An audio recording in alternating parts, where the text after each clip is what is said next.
Good morning students.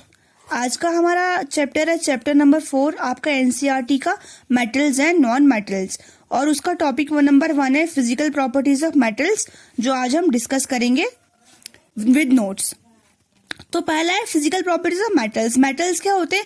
Metals के बारे में आप लोगों ने 8th स्टैंडर्ड में पढ़ा हुआ है, फिर भी मैं आपकी रिवीजन के लिए आपको एक बार बता देती हूँ।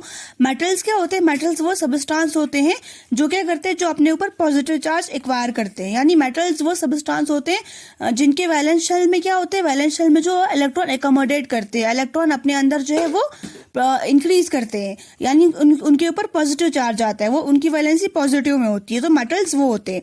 बाकी physical properties of metals, metals की फिजिकल प्रॉपर्टीज क्या है? सबसे पहले लस्टर।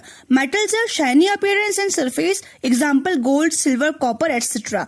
मेटल्स क्या होते हैं? मेटल्स की जो सरफेस होती है वो क्या होती है? वो शाइनी होती है, शाइनिंग होती है, उनमें चमक होती है। और वो क्या करते हैं? वो चमकते हैं, वो लाइट को रिफ्लेक्ट करते हैं। जैसे कि हमारे पास गोल्ड है, सिल्वर है, कॉपर है, ये लस्टर हुआ। Hardness, metals are generally hard. Basically क्या होता है, जितने भी मेटल्स हम देखते हैं वो क्या होते हैं? वो सख्त होते हैं, ठोस होते हैं, सॉलिड होते हैं। लेकिन सोडियम, पोटेशियम एंड लिथियम ये एक ऐसे मेटल्स हैं जो क्या है, जो सॉफ्ट होते हैं, एक्सेप्शन में आते हैं। ये मेटल्स हार्ड नहीं होते, इनको अगर आप चाकू से भी काटोगे तो ये इतने सॉफ्ट होते हैं कि आराम से कट जाएंगे। उसके बाद state, metals exist in solid state. Metals जो है वो जनरली किस स्टेट में? सॉलिड स्टेट में पाए जाते हैं। हमारे पास स्टेट्स है, सॉलिड है, लिक्विड है, गैसियस है, तो मेटल्स बेसिकली सॉलिड स्टेट में पाए जाते हैं। लेकिन जो मरकरी है, मरकरी क्या होता है? जो आपका थर्मोमीटर होता है जिससे आप टेम्परेचर मेजर करते हैं ना, उसके अंदर वो लगा होता है, एक ट्यूब जैसी लगी होती है, उसके अंदर एक लिक्विड टाइप का होता है, वो मरकरी होता है, वो टेम्परेचर नोट करता है।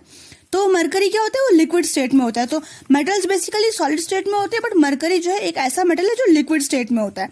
मैलिएबिलिटी, तो मैलिएबिलिटी क्या है? मैलिएबिलिटी एक प्रॉपर्टी है, एक खासियत है मेटल्स की, जिससे क्या होता है, हम मेटल्स को जो है पतली पतली लंबी लंबी शीट्स में क्या कर सकते हैं? कन्वर्ट कर सकते हैं। उनको हीट करने के बाद उनको मेल्ट करेंगे, मेल्ट करने के बाद उनकी शीट्स बनाएंगे, तो इसको मैलिएबिलिटी बोलते हैं। फिर उसके बाद डक्टिलिटी। डक्टिलिटी क्या होता है? डक्टिलिटी एक ऐसी प्रॉपर्टी है मेटल्स की जिससे हम उनको जो है वायर्स में कन्वर्ट कर सकते हैं। जैसे कि कॉपर है, एल्युमिनियम है, सबसे ज्यादा डक्टाइल मेटल्स ये दो हैं। और मैलिएबिलिटी, सबसे ज्यादा मैलिएबल मेटल कौन है? Gold and silver most malleable metals है। ये ऑब्जेक्टिव में आता है, gold and silver are most malleable metals. और डक्टिलिटी की मेटल्स की ज्यादा है, कॉपर एंड एल्युमिनियम की। फिर कंडक्टर, मेटल जो है वो good conductor of heat and electricity है, क्योंकि उनके अंदर क्या है, वो चार्ज कंडक्ट करती है। जैसे कि silver, copper are the best conductors of electricity. फिर डेंसिटी, मेटल्स क्या है? जनरली उनकी हाई डेंसिटी होती है। जिस भी चीज की हाई डेंसिटी होती है उसका क्या मेल्टिंग पॉइंट भी ज्यादा होता है। तो जिन जिन मेटल्स का ज्यादा डेंसिटी होगा उनका मेल्टिंग पॉइंट भी ज्यादा होगा। उनको पिघलने में मेल्टिंग पॉइंट क्या होता है? टेम्परेचर जहां पर जो है कोई मेटल जो है या कोई भी सबस्टांस जो है वो पिघल जाता है, मेल्ट होता है। तो डेंसिटी का फॉर्मूला है मास अपॉन वॉल्यूम। तो जैसे कि हमारा सोडियम है, पोटेशियम है, लिथियम है, इनकी क्या है? इनकी लोएस्ट डेंसिटी है, इनकी बहुत कम डेंसिटी है, गाढ़ापन इनका बहुत कम है, जिसकी वजह से क्या है, इनका मेल्टिंग पॉइंट भी बहुत कम है। ये बहुत कम टेम्परेचर पर मेल्ट हो जाते हैं, पिघल जाते हैं। डेंसिटी क्या होता है? गाढ़ापन। फिर है हमारे पास स्नोरस। स्नोरस का मतलब क्या होता है? Sound produce. स्नोरस का मतलब होता है साउंड प्रोड्यूसिंग एलिमेंट।